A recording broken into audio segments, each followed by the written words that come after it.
Guys, I'm the Coaster Keat, and welcome to Flighty Thursday. Now, I know this isn't the typical day that we do our bird-themed content, but today was supposed to be a video about the coronavirus, and after doing about 3 hours of research on the subject, I realized that I needed more information before I was gonna go ahead and make an entire video about it. So, in order to not go a day without a video, and in order to not lose any progress on this game, since we are doing it in those small installments every week, I decided that we were going to go ahead and have a Flighty Thursday today and go ahead and continue our little chocolate-filled journey of Aviary Attorney. So without any further ado, let's get into it. It is January 14th, Friday. Actually, not too far from the day it is today, funnily enough. Alright, well, we need to go ahead and find more suspects because once we find all the suspects, we can go ahead and ask the Chocolate Emporium if they bought that candy bar. So that's our first mission. Falcon and Sparrowson once again find themselves in the Place de Cossel, just outside the Louvre. So, which exhibitions are we visiting today? Right, so this was this. Well, let's go ahead and go to the garden. Okay. So, it might be that we've already... Okay, so we've already, it looks like, gone to everything here. So this was just a waste... Oh! It looks like that porcupine fellow has left the building. Did you want to ask him something? Nothing in particular. I just wanted more details on this Renard Volpez, but I suppose we'll have to leave it for now. Interesting. Alright, well, I guess we've done everything we can here. Hopefully they don't take a day away from us for that, because barely anything happened. They took the day away from us. Well, great. Occasionally, special cinematic scenes marked by an exclamation mark will pop up on the map screen. Well, we just wasted a day. Let's go ahead and I guess go to the special event. Oh, so it's 1 day only. Well, we gotta see it. Le Louche. A storm is brewing, my brother. Who are you people? Word of the royal assassination attempt has spread. Are we about to have World War I in this game? The proletariats grow confident, the bourgeoisie are cowering. I'm a bit concerned. It won't be long before we have rioting. Bunch of rats. And then, a revolution. Bunch of rats trying to start a revolution. Well, that's not exactly reassuring. So, we just went ahead and went to the palace. So let's go to the Le Carnat Joy. Really, Falcon? I thought you were done with your mopey drinking. I'm not here to drink, Sparrowson. Or mope, for that matter. Taverns are a fantastic hub of information. This, any D&D player can tell you, because whenever you walk into a new town, you always go straight for the tavern. The absolute sketchiest tavern you can find, because that's always where the information is. Real life, I wouldn't really suggest that strategy, but D&D, definitely. If we wish to get to learn more about this Prince Juan, then this would be the ideal place to start asking questions. Oh, that's pretty good thinking. Ah, you two are back. Are you feeling any better, Falcon? Much better. Thank you for asking, Madame Connell. That's great to hear, hon. Will it be the usual? No, I'm back to investigative work today, so I've got to keep sharp. We wanted to know if you've seen a Prince of Spain around here recently. A Prince of Spain? I don't know if you've noticed, hun, but this isn't exactly the classiest pub in Paris.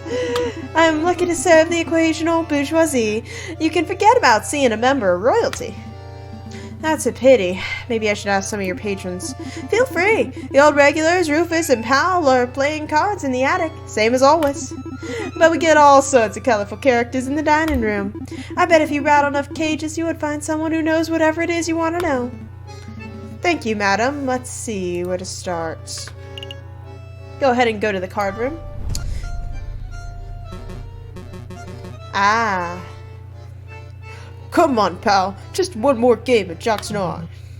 Absolutely not. My wallet is hurting enough as it is. Please? I'll even let you deal this time. The answer's no, Rufus. I'm skint. If you want to play cards, you will have to ask someone else. Fine. I'll ask that big fellow. Excuse me, monsieur. Yes, monsieur. Would you care to play some Jackson Noir? Sure, if it'll get us some information about this guy. Absolutely. Deal me in, monsieur.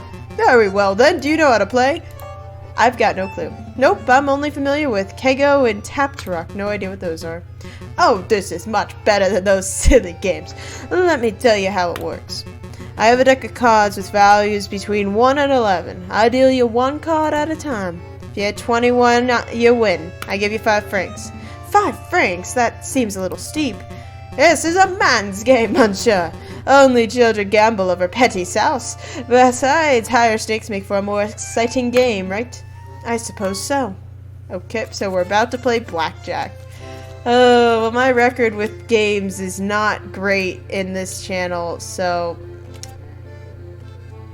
Okay. Okay, let's go for one more. Well, that was easy. Well played, monsieur. Here's your payout.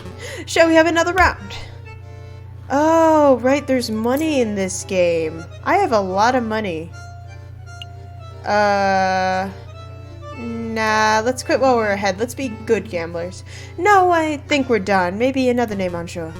I understand. Feel free to come back anytime. Okay, so they didn't actually give us information, which is a bit disappointing. So over to the drinking room.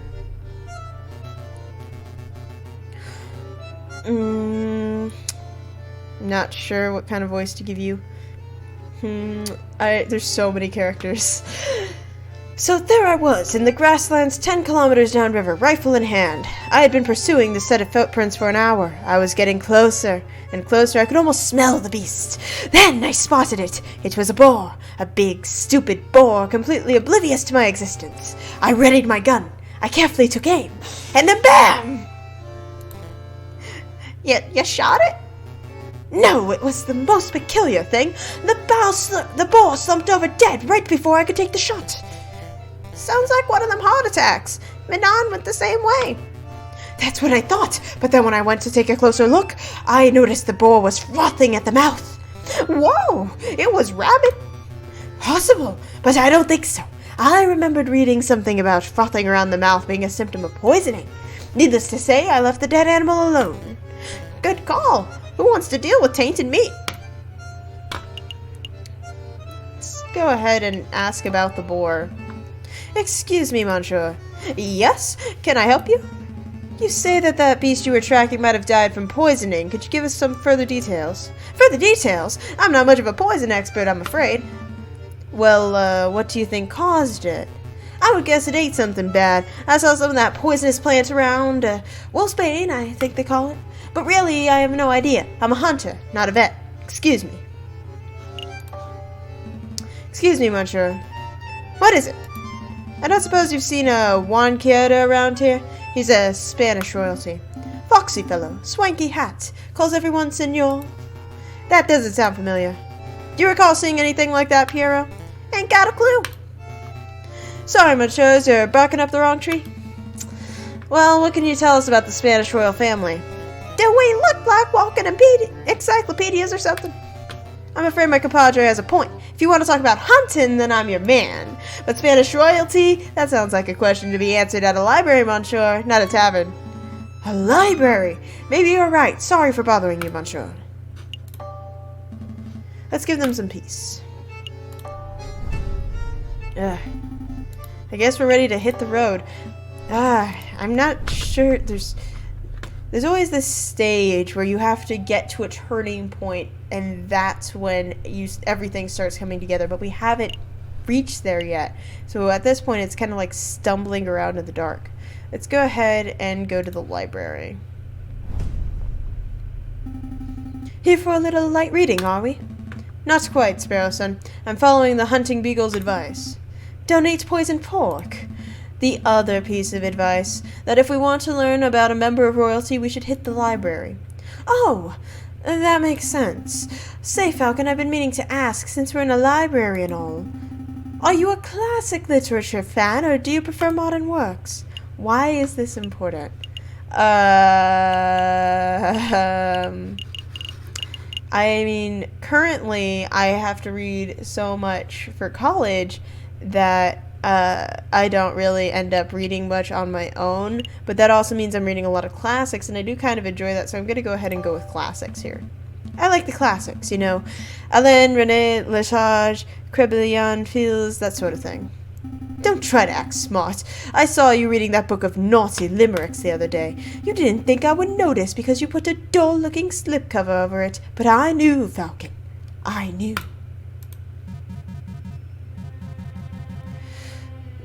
Well, that's some sketchy music. Would you, monsieurs, mind lowering your voices? I can hear you squawking from the other side of the building. Ah, my apologies, monsieur. We'll keep it down. Wait! You're a librarian, aren't you? An astute observation. Yes, monsieur, as the only quiet person in this library, I am most assuredly the librarian. Well, now that we have your attention, my friend wants to ask you something. I do?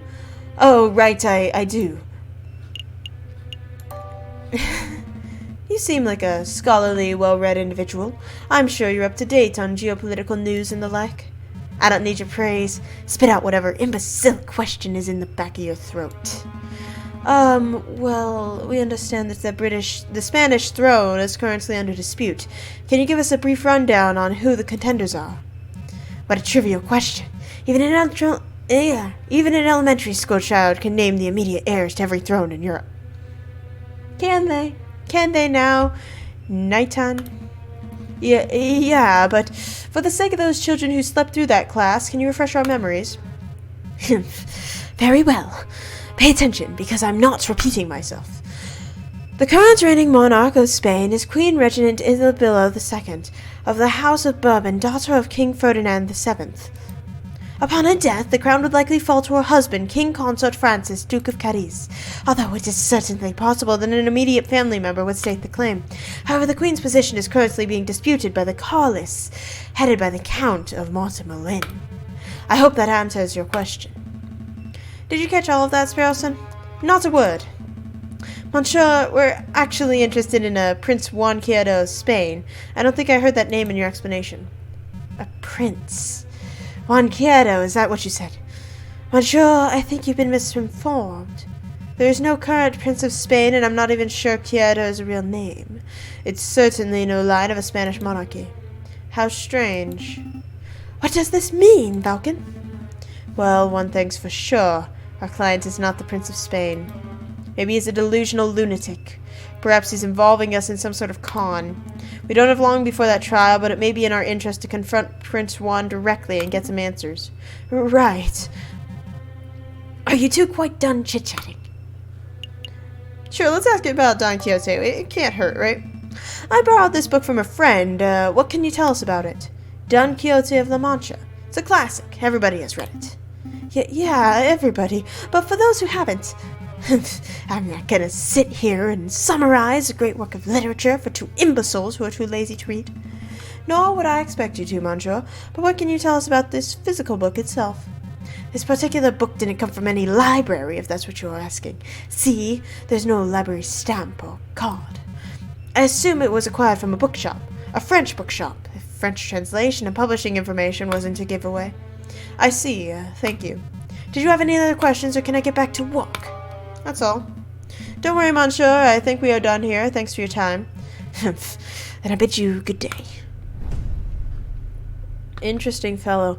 Doesn't really seem like the type that would buy chocolate, though. So I'm still stumped on who that could possibly be. Alright. Well, I guess we've got to head to the court. I mean, let's go to the Chocolate Emporium just because it doesn't look like it'll take a day. Oh, it's trial day. Yep. Never mind. We are not allowed to go anywhere else. Once again, Falcon and Sparrowson find themselves waiting outside the doors of the Tribunal de Grande Instance. Are you feeling nervous, Falcon? Of course I'm nervous. What have we learned about Prince Juan? What do we know about the real murderer? Nothing. Easy there, Falcon. We can do this.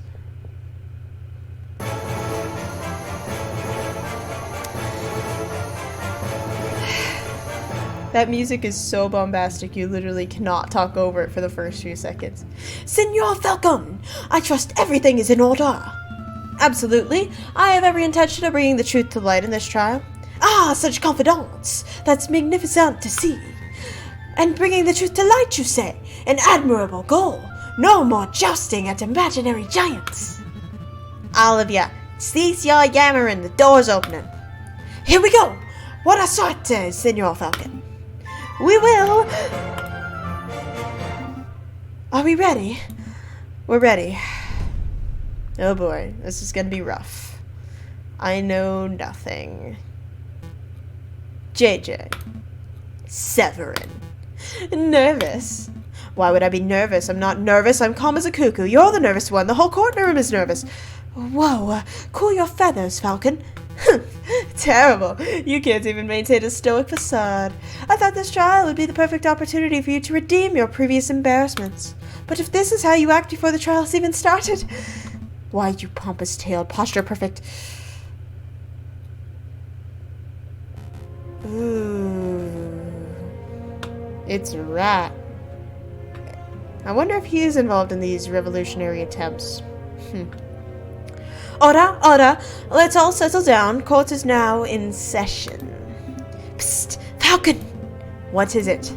Is it me? Or does the primary look hairier today? That's a different judge to the one who presided over Dame Cataline's trial, you doofus. Oh, still a little strange, isn't it? It is a little, I suppose. Excuse me, Your Honor. I was under the impression that Judge Maxime would be residing over this case. Where is she? Judge Maxime has gone on temporary sick leave due to a terrible accident with a flight of stairs. But rest assured, assessors, prosecutor, defense, and members of the jury, I am more than qualified to fill the shoes. Without further ado, let's get the show underway. This is the trial of Prince Juan Quieto, who stands accused of murdering Major Howell and of conspiring to murder the king himself. Roll call. The defense is present and ready, Your Honor.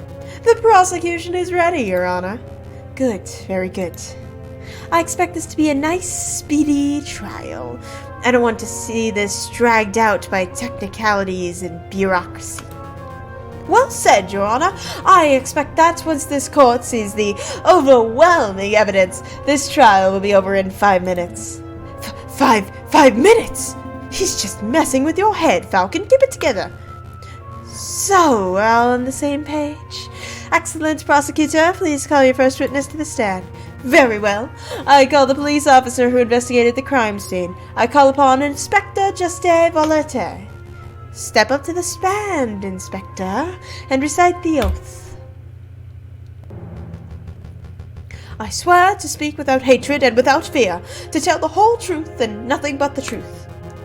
Please recite your name and occupation for the court's record. My name is Inspector Juste Volete. I am a servant to the law, a scourge of the gutter rats. That will do, Inspector. We've all heard your monologue before.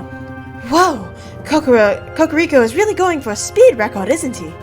Now, can you tell us what you witnessed on the morning of the 7th of January? Of course. At 10 o'clock in the morning, I was called to the Louvre's Grand Gallery by one of the King's Royal Guards.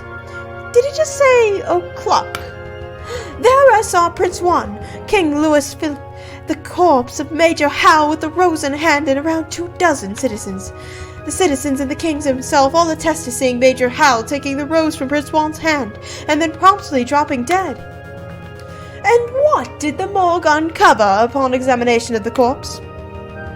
The coroner determined with absolute certainty that Major Howell died of poisoning. Aside from a prick on the finger, there was no sign of external harm to Major Howell's body. Therefore, the poisoned rose must have been the cause of death. Putting the pieces together, that does seem very implicative of the prince. I have no further questions. Damn. I was hoping that coroner's report would determine something that the guy died from a freak heart attack or something. That would make for a particularly speedy trial, wouldn't it? But no, we aren't so lucky. Something else must be amiss in the old bird's testimony. Right. I'll tear it apart. Your Honor, I wish to cross-examine the witness. Falcon, wasn't it? Don't waste the court's time. A high-ranking police officer would never lie on the witness stand. I wouldn't accuse the inspector of lying. I just wanted to make sure that every base is properly covered. Ugh, this sounds like pointless nitpicking to me, but I'll allow it for now. Go on, Falcon, do your cross-examination. Alright, 10 o'clock, Major Howe. 24 citizens died of poisoning. I think we can go ahead and start with the poisoning. Let's see if we can get any more specifics on that. Inspector, you say that the coroner determined with certainty that Major Howe was killed by poison. Correct. He stated the signs and symptoms were textbook. There is no possibility that his death was natural.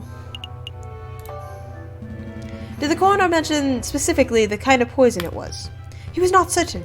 At first the coroner posited that it was a plant-borne poison like that of an aconite flower. But when he learned how fast the poison had taken effect, he noted that this was atypical of aconite. Consequently, he suggested that it may have been some newly engineered concoction. A newly engineered poison, you say? Well, that only reaffirms that this was a very deliberate assassination attempt. Indeed. I guess we'll go ahead and ask how he was poisoned. How exactly was Major Howe poisoned? What was the delivery mechanism? His finger was pricked by the poisoned rose. He even commented out loud about it seconds before dying. About 22 citizens who witnessed the murder attested to seeing and hearing this. Is there any possibility that he was poisoned by something else? What an absurd thing to ask, JJ. You heard that 22 people saw the victim prick his finger and die. What are you suggesting? That the pricked finger had no relation to the poisoning? Oh boy. I'm gonna go out a limb and say that. That's exactly what I'm saying. I don't doubt that Major Howe was poisoned, but I do doubt that that rose was the cause. Unbelievable! Only a total buffoon could fail to draw the blatant link here. JJ, as tempting as it is to sit here and lecture you on the basics of cause and effect, I'll just end this discussion painlessly. Inspector, please tell the defense that you found traces of poison on the thorns of the rose itself. That should alleviate all doubt that the rose was, in fact, the poison delivery mechanism. Actually, I can't tell him that. I dread to ask, but why not? We didn't check the rose for traces of poison. It just seemed obvious that the rose caused the poisoning, given the timing of the incident. Well then, now would be a good time to make a test. Here's a marvelous thought. We prick the finger of the defendant with the rose. If there is no poison on the rose, then Prince Juan lives, and he is free to go. If the rose is poisoned, then the prince dies, but that's okay, because the punishment would just be just and fitting of the crime. A marvelous suggestion. What is this, a witch trial? This isn't America, Severin. That's not how we do things here. Calm your feathers, JJ. It was clearly a joke. There are far more humane ways for testing for poison. I'm sure the inspector will perform his duty with due diligence. Actually, we won't be able to test the rose for poison at all. Why's that? Given the dangerous nature of the flower, it was destroyed by the police force. We burned it to ashes. Such unprofessionalism. If we have no way to know whether the rose was poisoned, then this whole trial ought to be called into question. Nice try, JJ, but through the process of reasoning by elimination, we can still deduce with absolute certainty that the rose was poisoned. In other words, there was nothing else at the crime scene that could have caused the poisoning. Wrong! There was something else at the crime scene that could have contained the poison. Something the investigative police blindly overlooked. The chocolate. Look at this. What am I supposed to be looking at? It is the paper wrapper to a piece of chocolate. It was found in the Louvre, the Salle de Tibre to be precise, and we can date its consumption to the day of the incident. You're not suggesting that Major Howe ate a piece of poisoned chocolate moments before he died? I most certainly am. You gained a little favor with the jury. Did you see this wrapper at the crime scene for yourself, Inspector? The police force does not have the time nor resources to trawl every piece of trash at every crime scene, I'm afraid. In other words, you overlooked it? Astounding unprofessionalism. The prosecution is right to be disgusted. What a disgraceful display, Inspector. I offer my apologies, Your Honor. I don't want your apologies. I want you to do your damn job properly. Get off this witness podium before I kick you off myself. As you wish, I'll take my leave. Until next time, Messieurs. So, let me get this straight. This chocolate wrapper was found at the crime scene. Correct. And you have reason to believe that it was consumed on the day of the incident. I do. I have an expert food-tasting witness who is willing to testify if need be. You have a foodie witness? I don't recall anyone like that. Who on earth are you talking about, Falcon? Sparrowson, you know. Oh, I see. But do you know for certain that Major Howe consumed this chocolate? Well, that is a fact we are still investigating. I see. And do you have evidence that this chocolate was in fact poisoned? Again, that is something that may require a little more time to definitively prove. So then, in actuality, you do not have evidence that Howell ate the chocolate. Instead, you have a solitary piece of rubbish that you plucked straight out of the gutter. That's weak, even for you, JJ. Let's move things along. I have another witness I would like to summon. He is a man who claims to have an excellent view of the people going in and out of the Louvre at the time of the incident. I call upon Monsieur Toussaint Kingsley. Could the witness please approach the stand and recite the oath? Hello. Hello, hello. Hello. Oh, right.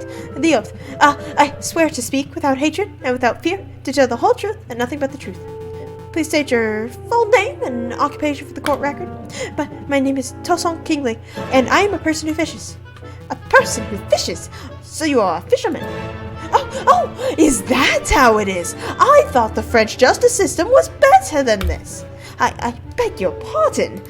Here comes Toussaint Kingsley, the kingfisher. Clearly he must be a fisherman, because didn't you hear? All kingfishers are fishermen. Well, you are carrying a fishing rod. And can a man not carry a fishing rod, reel, and bait without being branded a fisherman?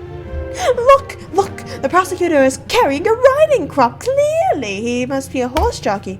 Oh, for pity's sake. Fine, we can list your occupation as person who fishes and not fisherman. Thank you. Actually, why do you carry a riding crop, Severin? I've never seen you ride a horse. I don't know, JJ. Why do you, a 30-something-year-old with no health problems, carry a cane? This is veering quite off the course. Could the prosecution please get back to his questions? Of course, Your Honor. Monsieur Kingsley, is it true that you were nearby the Louvre at the time of the incident? Yes, I was sitting upon a railing at Pont d'Arts. The Pont d'Arts, that's the new bridge that's just a stone throw away from the Louvre's south entrance, correct? That's right. And what were you doing at the time of the incident? I was fishing. Kingfishers. Am I right, Falcon? So, you would have had plenty of opportunity to see the people who entered and exited the palace. Can you tell us who you saw? Well, the Louvre's a busy place. Naturally, I saw a lot of people. But at 9 a.m., I saw the king, Louis Philip VII, enter the building. He was surrounded by his entourage, of course. Then around 9:30 a.m., I saw the shifty-looking fox lurking around the entrance. Your Honor, I object to the witness's term as shifty-looking. It's a vague and biased description. No, really, he looked super shifty. I saw him rubbing his paws and cackling gleefully. And then I saw him take out a rose and carefully rub the stem. Rub the stem of a rose, you say, as if he were applying something to the flower, perhaps? Well, monsieur, I really shouldn't speculate. Of course, it was wrong of me to ask such a leading question. But yeah, it definitely looked like he was putting on some sort of powder on the stem. Wow! Even I wasn't expecting such a bold ambition. Members of the court, it sounds like what we have here is a direct witnessing of the defendant readying the murder weapon.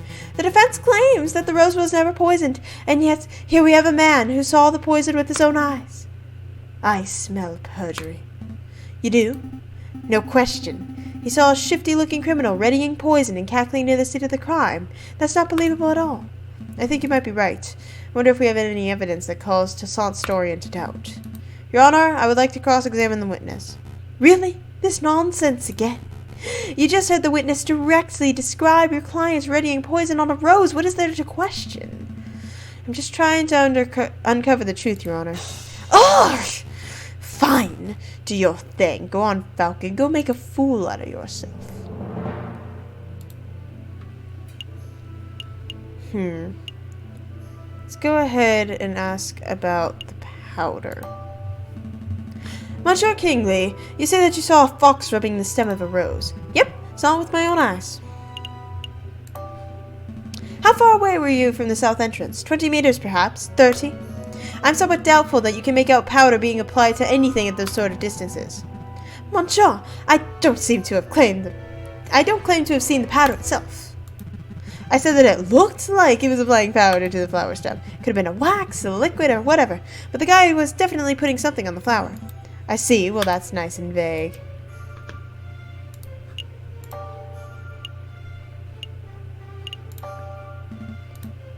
No more questions about the rose. Let's go ahead and ask about the fox. Monsieur Kingsley, you claim you saw a shifty-looking fox. Yep, super mega shifty.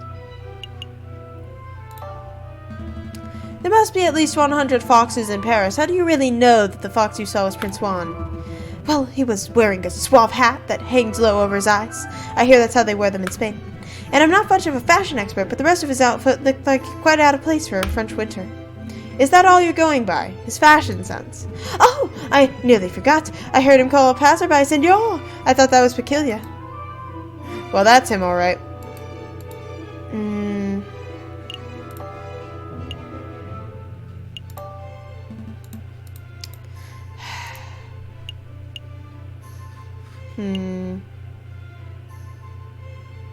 Maybe.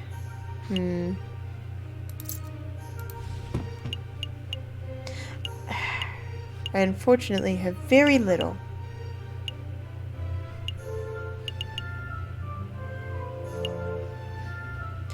It's a bit frustrating how little we have, actually, but I'm gonna try to solve this case with very, very little.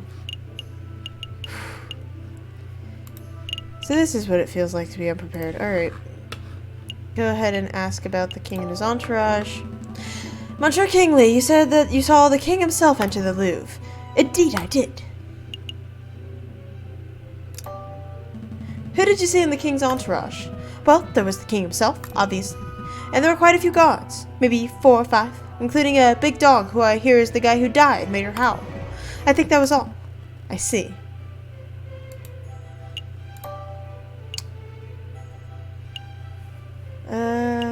Are you sure? It is to my understanding that the king does most of his work in the Palais Royal, which lies to the north of the Louvre. So it's a little strange that you saw the king enter from a south entrance, is it not? I know what I saw, monsieur. JJ, there's little reason to doubt that the king entered the Louvre from the south. Are you really calling this basic fact into question? Ooh, I don't know what I would use for this.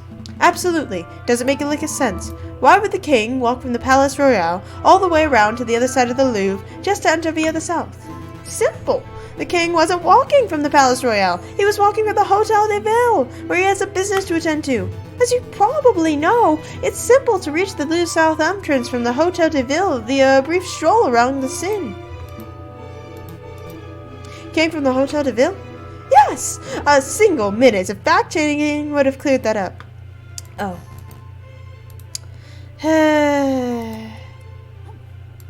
Yeah, I know, I lost faith with the jury. I don't know. I guess this is the last thing we have to question. Monsieur Kingsley, you say that you were sitting upon the railings of the Pointe des Arts on the morning of the incident. Yep. Monsieur Kingsley, you had a good view of the Louvre south entrance, didn't you? Yep. The Pointe des Arts has a great vantage point for seeing the Grand Gallery's south side. What about the other entrances? The other entrances? You mean like if you were entering from Tuileries Gardens or the Palace de Carousel? No, I couldn't possibly see those areas from the bridge. But, of course, that isn't relevant. Monsieur Kingsley witnessed Prince Juan entering the south entrance with a flower in hand, and that's what counts.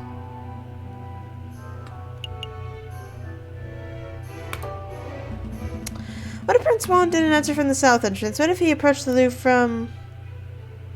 Oh boy. Oh boy. Where did I see this? There we go, from the west entrance, because of this page.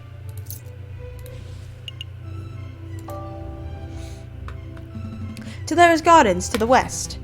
That's a big what if. Do you have any evidence that Prince Juan entered the Louvre from Tulera's Gardens? As a matter of fact, yes I do. I have definitive proof that Prince Juan approached from the west, not the south. Hey, I know what I saw, Monsieur. I'm doubtful too. Go on, JJ. Show us this definitive proof that Prince Juan entered from the Louvre from Tulera's Gardens. Look at this. A book page. Page 44 of Don Quixote specifically.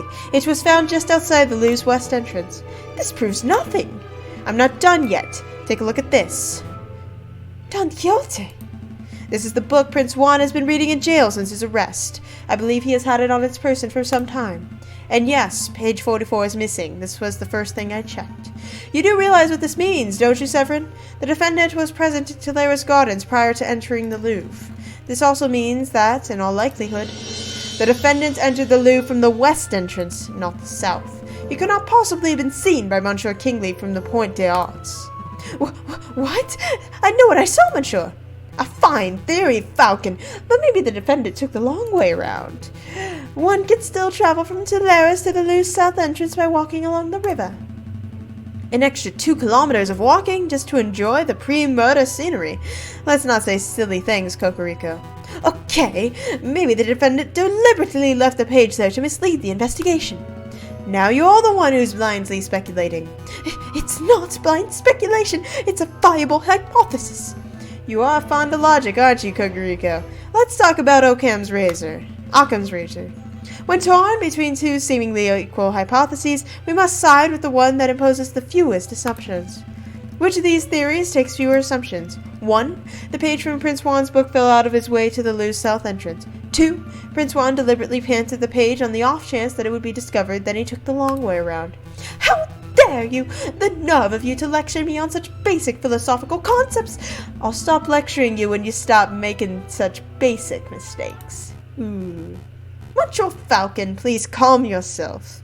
What is the point to all of this yammering? The ultimate point is that Toussaint's testimony is fabricated, made up, utter fiction. No, everything I said is the truth. I suspect that the witness isn't even a fisherman. I'm not a fisherman. See, he admits it himself. That's not what I meant.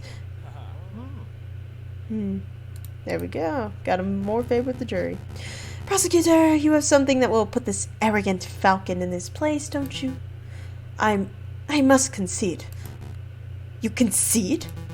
On this point, at least. Falcon's evidence strongly suggests that the key component of Monsieur Kingsley's testimony is false. No! This doesn't mean that Prince Juan is innocent, of course. All Falcon has demonstrated is that this particular witness is unreliable. But I did see something. I really did.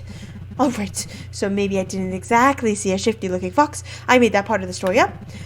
But I did see a swan looking around the south entrance on the morning of the murder. A swan. Do shut up, witness. Your word is mud at this point. How can we possibly trust anything you have to say? Your Honor, George Romulus, we're out of time. We're 10 minutes overdue to start the Aviary tortoise trial. It's that late already? Curses. I was hoping we could have this case wrapped up in a single trial session.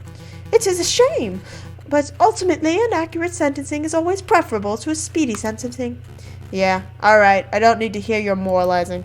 Court will resume this Friday, the 21st of January at 9 o'clock. Don't be late. Prosecutor, do your damn job. Get the stupid fox a conviction already. I will do my best to ensure that justice is served, Your Honor. A lot came up in that trial, huh? Yeah, no doubt about that. But something's bothering me. Why would that fisherman guy, Monsieur Kingsley, lie on the witness stand? Well, it's possible that he was coerced or bribed. That's just what I was thinking. Maybe the real murderer threatened the fisherman into making up a story about Prince Juan. let's keep an open mind. Anything is possible at this stage. But to be perfectly honest, something else is bothering me about the trial. Yeah, Sign was her name. Mademoiselle Sign.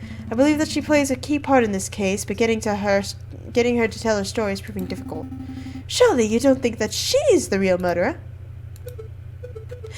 Excuse me? Excuse me, Monsieur Falcon. Sorry to bother you, but this letter just arrived. I think it's for you. A letter? For me? I wonder why I wasn't sent to my office. Have you been demoted to courier status, Rupert? Oh, hush, Sparson. I don't need to be pitied by a first-year dropout. Ooh, good comeback. So, what does the letter say, Falcon? It's a threat. Threat made with cut-out newspaper letters. Whoa! I didn't know those things actually existed. Let me see. Falcon, stop your investigation or there will be consequences. Scary. There is no question that this letter originated from Major Howe's murderer. He, or she, must be aware that we are getting close to uncovering the truth. Sounds about right. But why would a person write with cut-out newspaper letters like this? Asking one's handwriting would be the most common reason, although I can't help but wonder why they would bother, since we don't have any handwriting samples to compare it to. Well, still going ahead with our investigation, though, right? Oh, yes, absolutely. If a lawyer were deterred every time he received a threatening letter, they would never get any work done. Besides, with only 3 days before the next trial session, we can't afford to be worrying about petty things like this. Tuesday, Wednesday, Thursday. Wow, you're right. Let's make those days count. Alright, and we will go ahead and resume on Tuesday next week. So this time we learned a whole lot. We learned that one of the prosecution's witnesses, I should say, was completely garbage. We learned that there's a lot of weird things going on, that our client is not who he says he is, and it's going to be interesting how that plays out. And we also learned that a certain Swan is looking a bit more suspicious than we had previously considered. So I hope you guys enjoyed this video. If you did, go ahead and leave a like. Go ahead and comment who you think the murderer is. If you're going ahead and playing along with me, love to see everyone's guesses and theories down in the comments below. It'd be a fun little thing that we can do since we're doing this in real time. And if you like this, go ahead and subscribe. We're doing a new video of this series every week, so you'll go ahead and get a constant flow of Aviary attorney. Wow, that is so hard to say. But anyways, thank you all so much for coming on this journey with me, and I hope that like a bird you all soar high and enjoy your ride of life. Bye!